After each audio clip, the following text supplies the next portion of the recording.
ഗണേഷ് കുമാറിനെ തള്ളിയ NSS general secretary G Sukumaran Nair. Ganesh കുമാറിനെ പിന്തുണച്ചു വന്നവർ കഴിഞ്ഞ കമ്മിറ്റിയിൽ അംഗങ്ങളല്ലാത്തവരാണെന്ന് സുകുമാരൻ നായർ പറഞ്ഞു.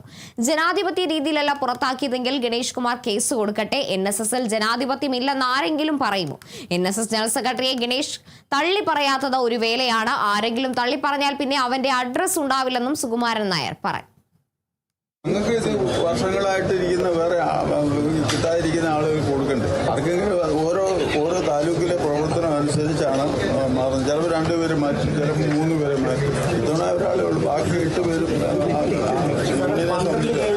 അദ്ദേഹം കേസ് കൊടുക്കട്ടെ. 12 പേരുടെ അത് വാലിഡാണോ? നേരത്തെ ഉണ്ടായിരുന്ന കമ്മിറ്റിക്കാരാണ് രാജിവെച്ചത്. ആ രാജിവെച്ചപ്പോൾ ആ കമ്മിറ്റിക്ക് കോറം നഷ്ടപ്പെട്ടു. ആ കോറം നഷ്ടപ്പെട്ടപ്പോൾ നമ്മൾ തിരിച്ചു.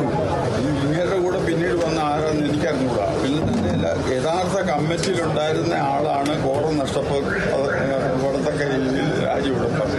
ജനാധിപത്യം ഇല്ലെന്ന് NSS ജനാധിപത്യം ഇല്ലെന്ന് ആരെങ്കിലും പറയുമോ?